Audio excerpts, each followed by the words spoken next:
L'univers de la blockchain et des crypto-monnaies, c'est un écosystème, c'est un univers qui est tellement jeune et qui est encore en pleine création. C'est en plein chantier comme bien d'autres univers en ses débuts.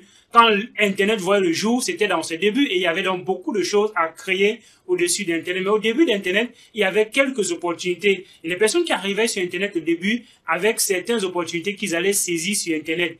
Pareil avec tout autre écosystème. Quand il s'agissait des banques, quand il s'agissait de bien d'autres choses, l'éducation, l'immobilier et tout, il y avait donc un moment donné où les premières personnes allaient bâtir des choses dans ces écosystèmes-là, qui en font en sorte que ça soit plus attractif maintenant pour d'autres personnes. C'est pareil donc avec la crypto-monnaie. Quand plusieurs personnes arrivent dans l'écosystème des crypto-monnaies aujourd'hui, ils ont une seule chose en tête, ils veulent trader. La majorité des questions et des besoins qu'on a au début pour les gens qui arrivent, c'est seulement le trading, comme si c'est la seule chose qu'on pouvait faire dans les crypto-monnaies. Pourtant, il y a bien d'autres choses, il y a bien d'autres opportunités qu'on peut saisir dans les crypto-monnaies à défaut du trading ou bien de l'investissement dans les crypto-monnaies. Dans cette vidéo, je vais partager avec toi quelques-unes de ces opportunités et je vais les classer en deux catégories. Une catégorie pour les techniciens, donc ceux qui ont déjà un background technique, qu'est-ce qu'ils peuvent saisir dans la blockchain? Et ceux qui n'ont pas un background technique, qu'est-ce que eux aussi ils peuvent saisir dans l'écosystème des crypto-monnaies? Ce n'est pas un écosystème qui est là uniquement pour les développeurs, c'est également un écosystème qui est là pour inclure bien d'autres personnes avec différents types de background. Alors on va partager cela dans ces vidéos. On reste jusqu'à la fin de la vidéo.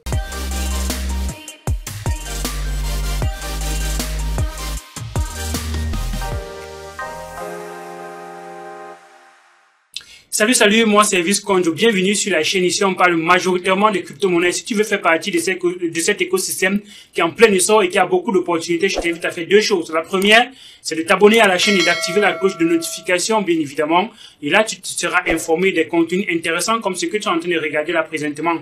La deuxième chose, c'est d'aller en description de la vidéo et tu trouveras le lien de notre groupe Telegram et aussi le guide du débutant gratuit qui va te permettre d'apprendre un peu plus rapidement de cet écosystème. Une dernière chose avant de continuer, Elvis dit des choses qui sont certes intéressantes, mais Elvis n'est pas un conseiller financier. Donc, cette vidéo, comme d'autres vidéos sur la chaîne, c'est toujours à titre éducationnel. Il faut donc toujours faire vos propres recherches avant d'investir dans n'importe quel projet. La première catégorie d'opportunités qu'on va voir avec la blockchain, ce sont les développeurs d'applications. Vu qu'on est en train de développer, que ce soit les blockchains, que ce soit les smart contracts, que ce soit les plateformes décentralisées, que ce soit la finance, que ce soit les oracles, que ce soit bien d'autres écosystèmes qui permettent de profiter de la blockchain, on a besoin de développeurs pour faire cela. Et aujourd'hui, on a très peu de personnes qui développent les applications sur la blockchain. C'est pour ça que développeur de smart contracts, développeur blockchain, c'est un métier qui est tellement bien payé aujourd'hui parce qu'on est en manque et il y a un gros besoin. C'est un peu au début d'Internet. Quand on était au début d'Internet, les personnes, on n'avait pas encore beaucoup de développeurs pour le langage. Il y avait très peu de personnes qui connaissaient le HTML, le CSS, le PHP et bien d'autres là. Et alors, ces personnes étaient en haute demande. C'est la même chose aujourd'hui avec les développeurs d'applications blockchain.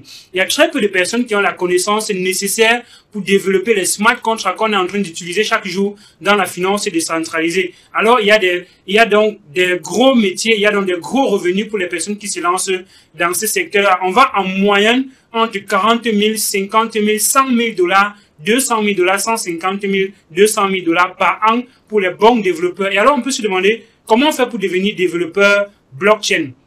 Vous devez avoir une connaissance en HTML, CSS, parce que c'est ça qui va vous permettre de faire l'interface graphique. Plusieurs projets demandent une connaissance du JavaScript avec les frameworks tels que React et Vue, donc et Node.js, voilà les plus utilisés. Ça c'est pour l'aspect front-end. Mais pour un aspect back-end, vous avez besoin d'une connaissance dans de Solidity, qui est le langage le plus utilisé dans l'écosystème des crypto-monnaies. Et pour d'autres blockchains, vous avez besoin de ROS. Par exemple, vous avez besoin de Plutus sur la blockchain de Cardano. Donc vous avez besoin de connaître le langage sur lequel vous devez développer le smart contract. Et ça nécessite donc que vous ayez une connaissance de la programmation orientée objet. Si vous avez déjà la connaissance de ce type de programmation-là, alors il sera facile d'apprendre d'autres langages. Et alors vous aurez donc comme ça la possibilité de saisir ces autres opportunités, que ce soit en freelance, parce que quand on va aller sur des plateformes comme CryptoJob, par exemple, vous allez voir tellement d'emplois, tellement d'offres. Vous pouvez être au Cameroun et vous travaillez pour des entreprises du côté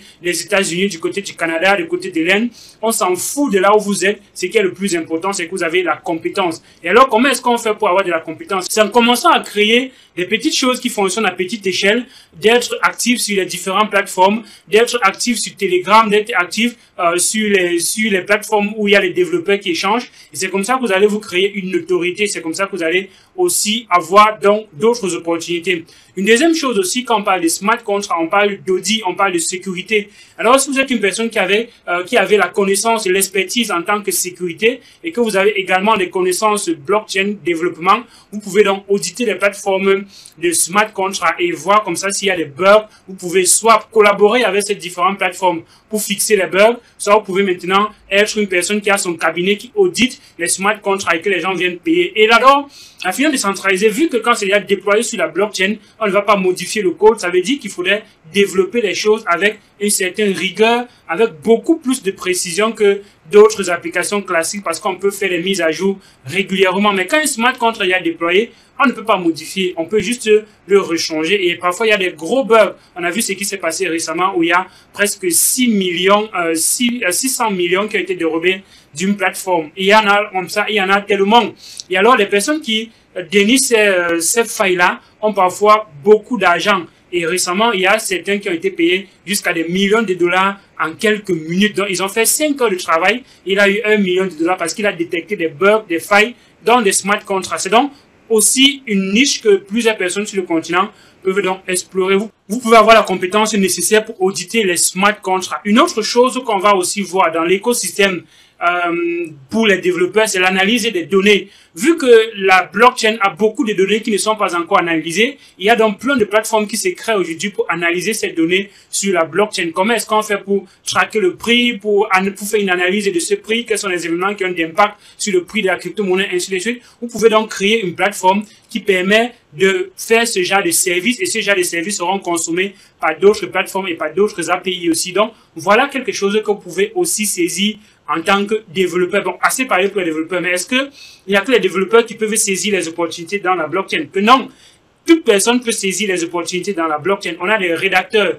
Les gens qui peuvent créer le contenu sont des personnes qui sont en haute demande. Vitalis Buterin, au départ, lui, il a commencé à être un rédacteur. Il rédigeait les articles concernant le Bitcoin sur d'autres plateformes, sur d'autres, dans certains journaux. Et c'est comme ça qu'il a détecté, c'est comme ça qu'il a eu l'amour et la passion encore de la crypto-monnaie et il a vu qu'on pouvait faire les choses différemment. Donc, en commençant par rédiger les articles même et avoir votre propre blog où vous parlez de la crypto-monnaie, vous pouvez premièrement avoir le trafic parce qu'il y a beaucoup de contenu concernant les crypto-monnaies qui est consommé majoritairement là maintenant.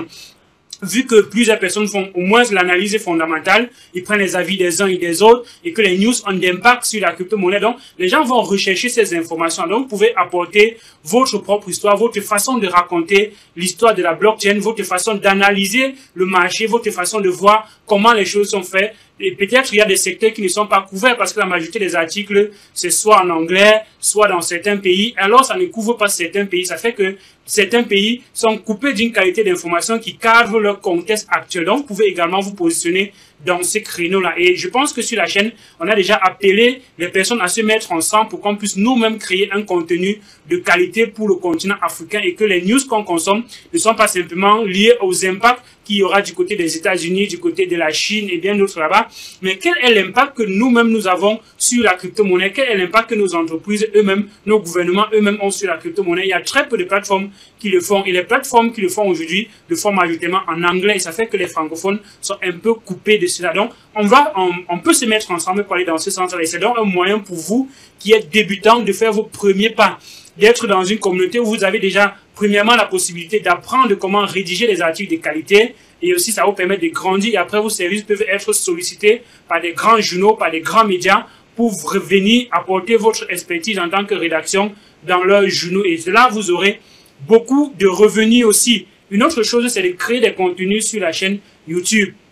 Donc, et même ce type de contenu tel que des posts, Vous pouvez également collaborer avec des entreprises comme CoinMarketCap qui mettent en avant ce genre de posts et qui encouragent les personnes qui vont dans ce sens-là, qui créent du contenu pour éduquer les gens. Vous pouvez également le faire. Et ça, c'est ce que moi, je fais aussi à travers ma chaîne YouTube, où je peux aussi gagner un peu. Vous pouvez monétiser votre chaîne parce qu'il y a beaucoup de personnes qui s'intéressent aux crypto-monnaies. Ça fait que les contenus crypto, c'est quand même assez consommé là maintenant. Donc, vous pouvez, si vous avez une bonne connaissance, vous pouvez donc créer votre propre chaîne, ou vous pouvez aussi maintenant créer votre propre blog, et où vous pouvez maintenant rédiger pour être rédacteur pour des grands journaux, pour des grands médias tels que Coin Tribune et bien d'autres aussi. Ce sont des personnes qui ont la passion des crypto-monnaies qui vont dans ce sens-là. Une autre chose aussi que vous pouvez faire, vous qui n'avez pas le background technique, c'est être des leaders de communauté, des gestionnaires de communauté. Dans les community managers, par exemple, elles peuvent être aussi intéressantes parce que les communautés crypto sont des communautés qui sont assez dynamiques. Et alors, pour pouvoir gérer ces communautés-là, on a besoin des personnes, on a besoin des gens qui administrent ces communautés-là, qui gèrent un minimum les règles de ces communautés-là. C'est géré par des personnes qui n'ont pas forcément le background technique. Bien que ces personnes peuvent avoir besoin de collaborer avec des techniciens pour répondre aux questions un peu plus techniques, mais il n'en demeure pas moins que vous n'avez pas forcément du background technique pour pouvoir faire ce genre de rôle. Si il y a par exemple des plateformes qui ont besoin de personnes pour le support, quand on voit chez Binance, ce sont pas les personnes qui sont techniciens qui travaillent forcément pour le support. Les personnes qui répondent aux questions sur Binance, ce sont pas les personnes qui ont le background technique. Et alors, où est-ce qu'on déniche ce genre de personnes? On déniche ces personnes parce qu'ils sont actifs dans la communauté. On voit comment ils ont fait les preuves quelque part. On voit comment ils ont fait ainsi de suite. Ils gravissent les échelons. Et c'est comme ça que ils finissent par dénicher des rôles très importants auprès des grandes entreprises. Donc, voilà quelques métiers qu'il y en a, sur la blockchain, bien qu'il y en a bien d'autres. Vous pouvez également mettre en commentaire ces autres métiers dont on n'a pas évoqué dans cette vidéo. Donc, vous mettez cela en commentaire de cette vidéo. J'espère que tu es déjà abonné à la chaîne, que tu as liké la vidéo et que tu as déjà partagé pour que d'autres personnes nous rejoignent également dans cette aventure crypto qui est en train de grandir et qui est en train de drainer pas mal de foules de par le monde entier. Ne laissons pas l'Afrique en arrière de cette évolution, faisant en sorte que ça se fasse avec nous et par nous. D'ici à là donc, porte-toi bien et à d'autres vidéos sur la chaîne. Ciao!